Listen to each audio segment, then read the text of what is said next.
예수께서 길을 가실 때에 날 때부터 맹인된 사람을 보신지라. 제자들이 물어 이르되 랍비여, 이 사람이 맹인으로 난 것이 누구의 죄로 인함이니이까? 자기니이까 그의 부모니이까? 예수께서 대답하시되 이 사람이나 그 부모의 죄로 인한 것이 아니라 그에게서 하나님이 하시는 일을 나타내고자 하심이라. 때가 아직 낮음에 나를 보내신 이의 일을 우리가 하여야 하리니 밤이 오리니 그때는 아무도 일할 수 없느니라. 내가 세상에 있는 동안에는 세상의 빛이로라. 이 말씀을 하시고 땅에 침을 뱉어 진흙을 이겨 그의 눈에 바르시고 이르시되 실로암 못에 가서 씻으라 하시니 실로암은 번역하면 보냄을 받았다는 뜻이라. 이에 가서 씻고 밝은 눈으로 왔더라. 이웃 사람들과 전에 그가 거린인 것을 보았던 사람들이 이르되 이는 앉아서 구걸하던 자가 아니냐. 어떤 사람은 그 사람이라 하며 어떤 사람은 아니라 그와 비슷하다 하거늘 자기 말은 내가 그라 하니 그들이 묻되 그러면 내 눈이 어떻게 떠졌느냐. 대답하되 예수라 하는 그 사람이 진흙을 이겨 내 눈에 바르고 나더러 실로암에 가서 씻으라 하기에 가서 씻었더니 보게 되었노라. 빛을 만난 사람이라는 제목으로 여러분과 하나님의 말씀을 나누려고 합니다. 한 주간도 평안하셨습니까? 날씨가 많이 뜨거워요, 그렇죠? 그래서 요즘 이렇게 뜨거운 날씨 여러분 어떻게 지내고 계십니까? 아마 그 대부분 성도님들이 에어컨을 그냥 가장 세게 틀어놓고 빵빵하게, 그렇죠? 하루 종일 막 돌리고 계실 수도 있을 것 같고요, 그렇죠? 그런데 날이 이렇게 더울 때는 무더위를 피하는 여러 가지 피서 방법들이 있습니다, 그렇죠? 먼저 실속형들 한번 살펴보면요, 에어컨이 쌩쌩하게 나오는 은행이나 마트에 가서 이제 아이쇼핑을 하러 가거나, 그렇죠? 그다음에 아이스 커피 한 잔 딱 그 커피 매장에서 시켜놓고 몇 시간 동안 핸드폰을 쳐다보면서 그렇게 더위를 식히는 분들도 있으십니다. 조금 더 돈을 쓰시려고 하시면 보통의 사람들은 우리 가족 친구들하고 함께 산과 계곡으로 아니면 시원한 리조트가 있는 수영장으로 해변가를 찾아가기도 하죠, 그렇죠?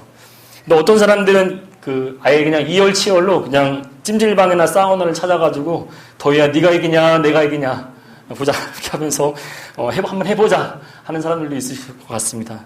자, 그런데 이렇게 더운 여름날에 저녁에 다른 풍경을 또 볼 수가 있는데요.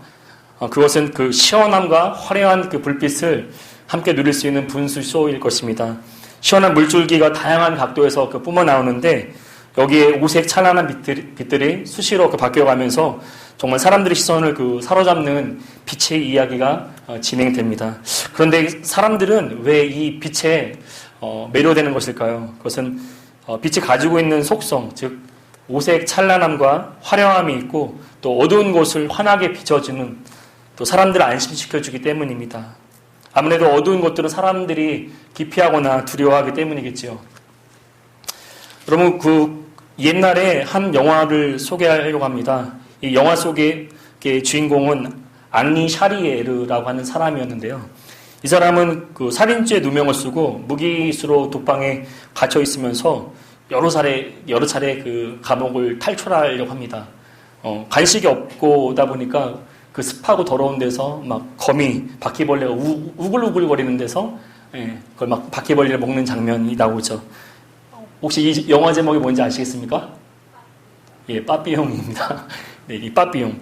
이 빠삐용의 살인죄를 누명을 쓰고 들어갔던 이 빠삐용은 앙리 샤리에르라고 하는 사람의 본명이고요. 가슴에 빠삐용이라고 하는 나비 모양의 문신이 있었기 때문에 이 영화의 제목이 빠삐용이었습니다. 우리가 그렇게 더 잘 사람의 이름으로 알고 있었었죠, 그동안.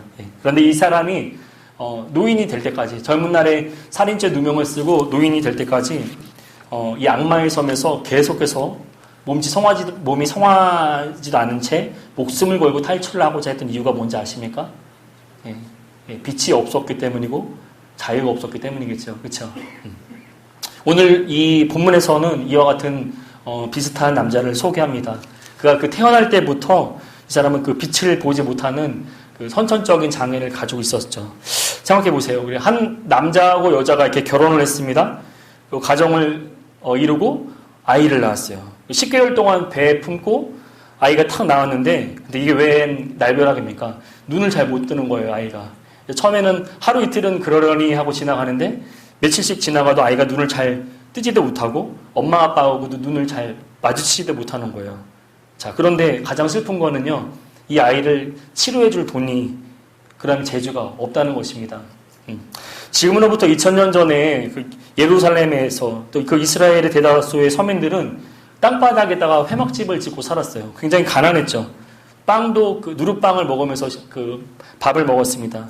이렇게 가난하고 고달픈 서민 집에 태어난 이 장애를 가진 아이, 앞을 보지 못하는 이 아이가 이곳에 태어났다는 의미는 무엇을 의미하는 것일까요? 그건 아마 생존의 그 얇은 목숨줄 하나 부여잡은 상황하고 같을 것 같습니다. 예, 누군가 먹을 것을 갖다 주지 않는다면, 누군가 씻겨주거나 매 순간 돌봐주지 않는다면 금세 하루라도 살아갈 수 없는 하루살이 같은 그런 처지 아니겠습니까? 바로 이것이 이 사내아이의 운명이었을 것입니다. 그런데 억세게도 그가 살아남았고요. 그의 부모는 그가 집 근처에서 구걸하면서 사는 것을 바라보고 있었을 것입니다. 아니, 어쩌면 그렇게 해서라도 사는 것이 최선이 아닐까라고 생각했을 거고, 그의 부모와 그의 이웃들은 그렇게 여기고 있었을 것이에요. 자, 오늘 본문 9장 8절 말씀에 그가 앉아서 구걸하는 자라고 소개하고 있습니다. 여기에서 구걸이라고 하는 단어는 우리 헬라어 원어로 보니까 프로사이테오라고 하는 뜻으로 무엇인가를 이렇게 추가적으로 계속해서 요구하거나 간청하면서 따라다니는 모습을 의미하는 것입니다. 한번 생각해 보세요. 오랫동안 그 옷을 빨지 않고 냄새가 나는 그 사람이 있습니다. 자, 이 사람이 근데 우리가 타고 있는 버스나 지하철에 만약에 들어와 있다고 한번 생각을 해보세요. 자, 같이 그 한 공간에 있는 것도 불쾌한데 하필이면 그 사람이 저벅저벅 하면서 내 앞에 와 있다고 생각해 보십시오. 와, 막 인상이 갑자기 찡그러지고 막 코를 막고 싶고요. 거기에 그냥 가만히 있는 사람 없을 거예요. 심지어 그 사람이 내 옆자리에 앉는다면 여러분 그 자리에 가만히 앉아 계시겠습니까? 아마 대부분은 그냥 이러면서 다른 자리를 피해 가실 거라고요. 그렇죠? 그런데 그 사람이 만약에 이 구걸하는 이 사람이 계속해서 여러분을 쫓아다니면서 옆에 앉아있는 것도 불쾌한데 다니면서 계속 돈을 달라고 그러고 옷을 달라고 하고, 여러분 이렇게 만약에 이런 구걸을 한다고 생각해 보십시오. 아마 우리 그래도 양문교회 우리 성도님들은 마음이 착하셔가지고 불쌍한 마음으로 지갑을 열어주시고 이렇게 밥이라도 사다 드시죠 그러고 더운데 겉옷을 벗어주실 수 있는 분들이라고 생각합니다. 맞죠? 아마 여기 그런 경험도 있으신 분도 있으실 거라 봅니다. 예, 그런데 대부분의 사람들은 그렇지 않을 것 같아요. 자리를 피해버리거나 냄새 나니까 당장 저리로 가라고 핀잔을 주기도 하고요. 감히 막 이렇게 욕하기도 하고 경찰에 신고해버리겠다. 심한 사람은 그럴 수도 있겠죠. 자, 그런데 왜 이렇게 이 사내아이가, 이 눈먼 사내아이가 이렇게 하는 것일까요? 이렇게 해야지 바로 생존에 살아가는 방법이기 때문인 것이죠. 예. 볼 수 없으니까 사람들한테 동령하면서 구걸하면서 살아가는 것이 이 사람의 삶이었을 것입니다.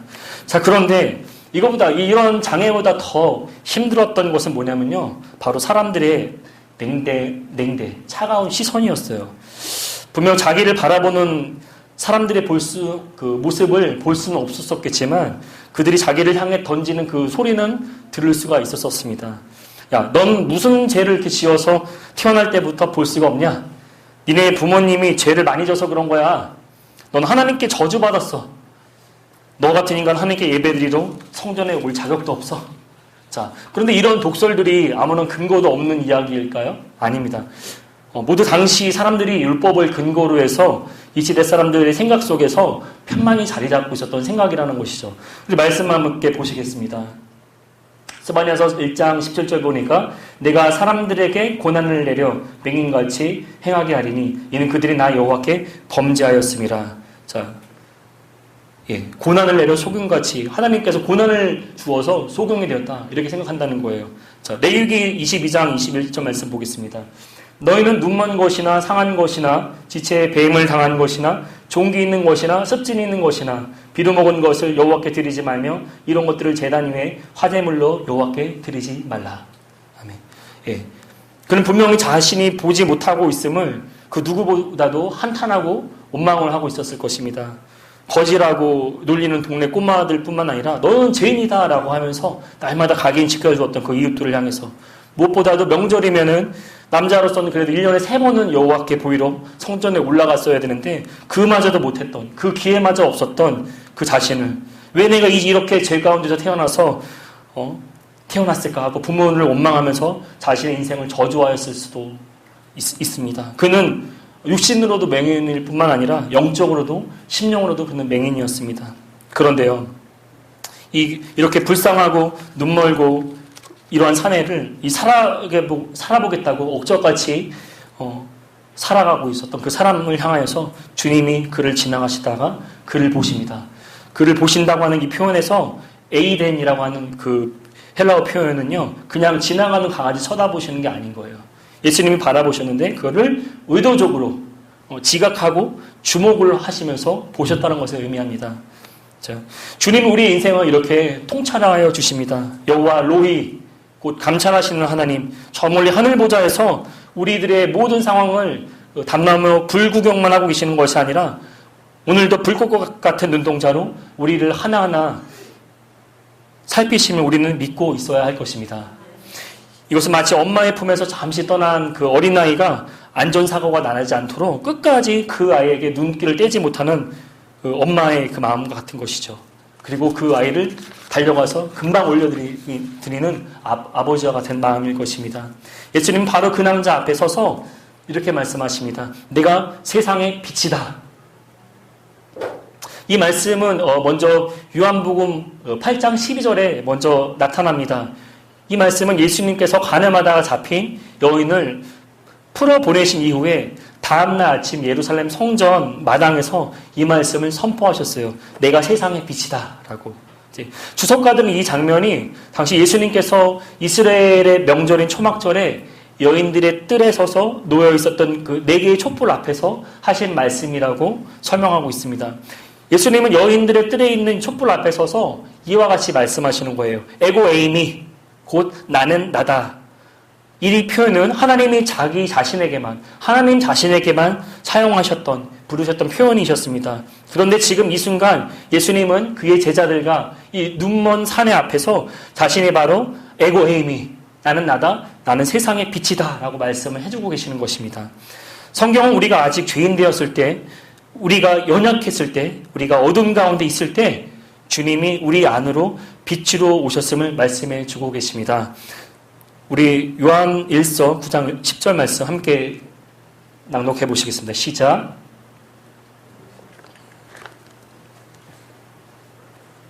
네.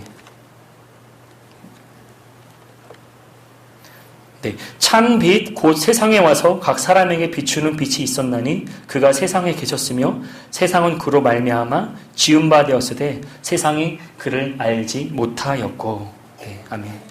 흙으로 다시 빚어주신 이 하나님. 예수님은 이제 이 불쌍한 눈먼 남자를 보시고 그 앞에 서셨는데요. 아주 이상한 행동을 하시는 것입니다. 예. 그것은 흙먼지를 손에 쥐어서 침을 뱉은 다음에 그것을 개어서 그 사람 눈가에 붙이셨어요. 예수님은 그의 침을 진흙으로 개어서 그의 눈에 바를 때 주변 사람들은 아마 이렇게 생각했을 것이에요. 여러분 한번 생각해 보세요. 누가 여러분의 눈에 진흙을 발라서 침 뱉어가지고 진흙으로 눈을 발라준다고 할 때 그걸 바라보고 있었던 사람들이 어떻게 생각했을까요? 현대인으로 말하면 쩔어, 대박, 헐, 막 이러지 않았을까요? 예, 충분히 그러고 남았을 것 같습니다. 자, 창세기 2장 7절 보시니까 이 장면, 여호와 하나님이 땅의 흙으로 사람을 지으시고, 네, 이것은 예수님께서 이 순간 사람을 창조하셨던 창조의 하나님으로 동참하고 계심을 상기합니다. 그분은 모든 창조물들을 말씀으로 창조하셨던 반면 특별히 사람에게는 자신의 형상을 따라 애정어린 마음을 담아 직접 만져주시면서 그렇게 빚어주셨습니다. 그 만져주심의 피조물들은 충분히 마음이 녹았습니다.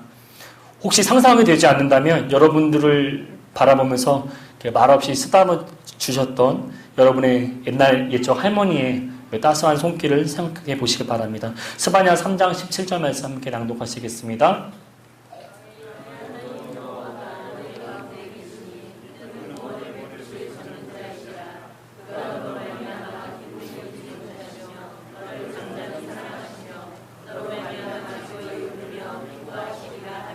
아멘.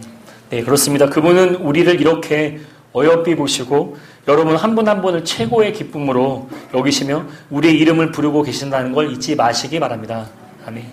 오늘 맹인은 그토록 그를 살갑게 쓰다듬어 주고 계신 그 사람이 누구인지 알고 싶었을 것입니다. 아니, 그 주변에 있던 사람들이 이미 수근수근거리면서 예수님의 이름을 언급하고 있어 알 수도 있었을 것입니다. 그리고 그는 예수님의 그 수많은 풍문들을 떠올리고 있었을 것입니다. 그리고 이어서 하시는 그분의 말씀, 실로암 뭇가로 가서 씻으라. 그는 이렇게 예수님의 만지심과 궁금증을 뒤로하고 그 말씀에 마음이 움직이기 시작합니다. 오늘 그에게 하신 이 말씀이 자신을 조롱하고 놀리려고 하는 농담 같은 장난으로만 느껴지지 않았다는 것입니다. 그가 만약에 그랬다면 그는 지체 없이 예수에게 욕을 했겠죠. 이 XX 나를 지금 가지고 이렇게 장난치냐고 얘기했겠죠. 자, 그런데 이제 예수님의 말씀하신 실로암 못을 향해서 무엇인가 알 수 없는 힘이 자신을 이끌고 계심을 믿으면서 손을 더듬어 실로암 못을 향해 한 걸음씩 나아가고 있었습니다. 자, 실로암 여러분 그 실로암 그곳은 어디입니까? 제가 이 말씀을 연구하기 전에 예전에 그 실로암이라는 찬양할 때 별로 은혜가 안 됐었어요. 실로암 내게 주심을. 그런데 실로암의 의미를 알고 나니까 더 큰 은혜가 되었습니다. 오늘 그 비밀들을 함께 또 알려드리고 싶습니다. 실로암 못은 그 옛날 구약시대 히스기야 왕 시절에 아수르 왕 사네립의 공격에 피해서 예루살렘 밖으로 물을 내보내지 못하는 그런 인공 못이었습니다. 근데 이것은 당시 성에서 굉장히 중요한 수자원이었고요. 많은 사람들이 그곳에서 물을 사용하고 있었던 장소였습니다.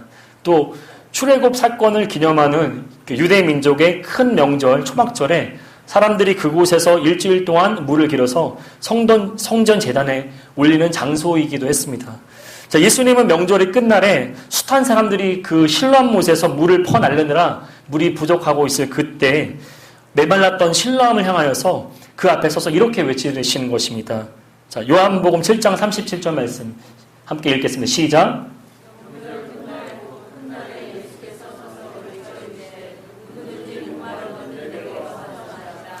나를 믿는 자는 성경의 이름과 같이 그 배에서 생수의 강이 흘러나오리라 하시니 아멘. 예, 메말랐던 물에 내가 바로 생수의 강이다 라고 말씀하시는 그 실로암 그곳에서 하나님의 성전에 물을 깃기 위해 이용하던 그 장소, 바로 그곳에서 예수님이 이렇게 말씀하셨던 것이죠. 근데 아마 이 맹인 남자, 하나님 앞에 예배드리지 못했던, 한 번도 나아가지 못했던 이 남자가 과연 이 실로암에 물을 길어서 하나님의 제단에 올려본 적이 있었을까요? 없었을 것입니다. 그런데 예수님께서 바로 그 실로암 못으로 이 사람을 보내고 계신 거예요. 예. 그래서 그 물의 근원이 됐던 생수의 강의 근원이 됐던 예수님이 계신 그곳으로 나와라 라고 말씀하신 것 같은 하나님의 초청장이었을 것입니다. 네.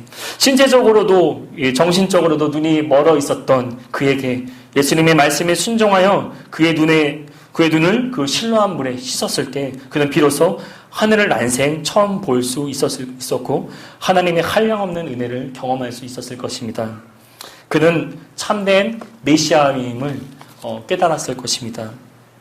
당시 소경의 눈을 고친다는 것은요, 아무나 할 수 있었던 일들이 아니었던 것이에요. 의사도 없었기 때문에 그것은 곧 메시아가 할 수 있었던 일이라고, 구원자가 할 수 있었던 일이라고 믿고 있었습니다. 그것은 이사야 선지자의 메시아 예언 61장, 이사야 61장 1절에서 3절 말씀이기 때문이기도 했는데요. 예수님이 이 예언을 성취하고 계시는 메시아다라고 하는 이 증거가 누가복음 4장에 잘 나타나 있습니다. 예수님은 안식일에 회당에서 이사야 선지자의 글을 받아 읽게 되셨습니다. 그런데 예수님 그 중에 이사야 61장 1절에서 3절을 찾아서 읽으시는 거예요. 그 말씀이 오늘 본문 누가복음 4장 17절과 18절 또 21절 말씀에 함께 나와 있습니다. 함께 읽어보시겠습니다. 시작. 책을 펴서 이렇게 기록한 데를 찾으시니 곧 주의 성령이 내게 임하셨으니 이는 가난한 자에게 복음을 전하게 하시려고 내게 기름을 부으시고 나를 보내사 포로된 자에게 자유를 눈먼 자에게 다시 보게 함을 전파하며 눌린 자를 자유케 하고 주의 은혜의 해를 전파하게 하려 하심이라 하였더라. 이에 예수께서 저희에게 말씀하시되 이 글이 오늘날 너희 귀에 응하였으니라 하시니. 아멘. 예수님 앞에 말씀처럼 예수님은 이사야 선지자의 예언이 바로 자신을 가리키고 있고 이것이 응답되었다는 것을 밝히심으로써 자신이 메시아이심을 알리셨습니다. 눈을 뜨게 된 이 남자도 이러한 메시아 예언을 이렇게 들어 알고 있었고 눈이 밝아져 보하게 되었을 때 그 일이 자신에게 일어나게 한 그 사람, 그분이 바로 곧 메시아였다는 것을 그분은 확신하게 되었을 것입니다. 그래서 그가 자신이 눈뜨게 되었음을 믿지 않았던 당시 바리새인 사람들에게 이렇게 말하는 것입니다. 32절, 9장 32절 보니까 창세 이후로 맹인으로 난 자의 눈을 뜨게 하였다함을 듣지 못하였으니, 바로 바리새인들 앞에서 담대하게 이 거지였던, 이 맹인이었던 이 사내가 이렇게 증거하고 있는 것입니다. 그가 이 증거를 통해서 그에게 왔던 결과가 무엇이었을까요? 그는 이 일로 유대교에서 쫓겨남을 당하게 됩니다. 이것이 곧 무엇을 의미하는지 아십니까, 여러분? 대한민국 사람이 다 갖고 있는 게 무엇인지 아세요? 대한민국 사람이라고 하는 그 신분을 여러분이 확인할 수 있는 게 무엇이죠? 주민등록증입니다. 주민등록증 또는 이것이 없으면 어떻게 될까요? 병원도 이용할 수 없고요. 또 어디 가서 신용카드도 만들 수 없을 것이고요. 그렇죠? 모든 경제적인 권리, 모든 어떤 자기 취업과 관련된 모든 권리가 다 상실되는 것입니다. 자기가 국민으로서 누려야 될 이 권리가 다 상실되고 마는 것입니다. 그런데 이 사람이 예수를 주라고 인정하는 그 순간 유대교에서 쫓겨나면서 어떤 일들이 일어납니까? 바로 이 유대인 공동체 안에서 누릴 수 있는 모든 권리를 단절됐다는, 유령으로서 살아간다는 것이에요. 지금까지 이 사람 몇 살인지 모르지만 아마 굉장히 나이가 많이 먹도록 살아왔겠지만 그동안에 눈을 얼마나 뜨고 싶었을까요? 얼마나 자기가 사람답게 살아보고 싶었을까요? 그런데 이가 눈을 뜨고 나서 예수를 알고 예수를 깨닫게 되고 예수를 증거하게 되니까 어떤 일이 일어납니까? 유대교에서 쫓겨남을 당하고 오히려 유대 사회에서 공동체 안에서 그가 누릴 그 권리들을 이용하지 못하게 되는 그런 것들을 감당하게 되는 것입니다. 왜요? 주님 때문에. 주님 한 분만으로 만족하기 때문입니다. 아멘. 처음에 그의 눈을 고쳐주신 이 주님은요, 그에게는 예수라 하는 그 사람이었어요. 예수라는 그 사람. 그런데요, 그가 바리새인 앞에서 그 증인으로 섰을 때 예수는 선지자로 바뀌어져 있었습니다. 그의 고백 속에서. 이제 유대 공동체를 쫓겨남을 받은 그에게 주님 그를 일부러 찾아가 주셨습니다. 그리고 다시 만나주시고 위로해 주십니다. 정말 모든 것이 포기된 그 자리에서 그는 실제로 예수님을 어떻게 부른지 아십니까? 주님이라고 부르시는 것입니다. 자신의 모든 것 대신 주님을 고백하는 바로 그 순간이었습니다. 이제 그는 실로암 기적을 통해서 진정한 자유를, 진정한 치유를 경험하는 것입니다. 그동안의 세상을 원망하고 부모를 원망하고 이웃을 원망했다면 그를 용서할 뿐만 아니라 하나님과의 관계의 회복도 시작되었던 것입니다. 그는 예수님의 성전에서 그를 만나주신 사건을 통해서 온전한 신체적 또 정신적인 영적인 치유가 모두 다 일어나게 되었던 것입니다.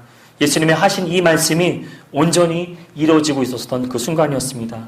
나는 세상의 빛이다. 나를 따르는 자는 어두움에 다니지 않을 것이다. 아멘.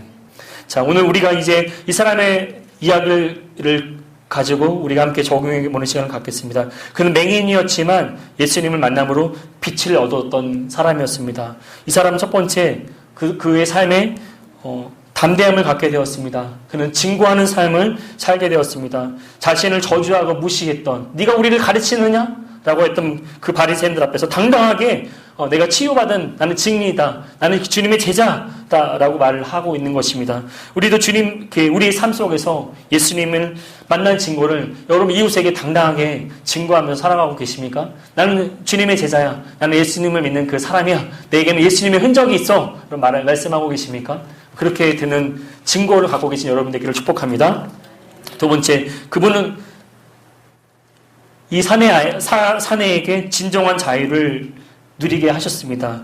유대 공동체에 존속하는 것보다 더 좋은 하나님의 교회의 일원으로 살게 하셨고 제자가 된 것을 기뻐하게 하셨습니다. 우리가 이 속한 교회의 일원으로서 우리 얼마나 예수님의 제자로 대가를 지불하면서 살아가고 있는지 함께 생각해 보는 시간이었으면 좋겠습니다. 마지막으로 그는 예배하는 사람이 되었습니다. 하나님 앞에서 온전히 치유받은 그는 말씀 앞에 다시 서고 날마다 하나님을 찬양하는 사람이 되었습니다.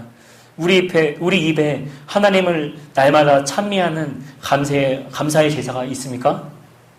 함께 우리 이 시간 함께 찬양하는 시간을 좀 갖도록 하겠는데요. 하나님의 사랑을 사모하는 자라고 하는 찬양을 함께 드리길 원합니다. 창조하신 우리 주님이 너를 자녀 삼으셨네. 하나님 사랑의 눈으로 너를 어느 때나 바라보시고 하나님 인자한 귀로서 언제나 너에게 기울이시니 어두움에 밝은 빛을 비춰주시고 너의 작은 신음에도 응답하시니 너는 어느 곳에 있든지 주를 향하고 주만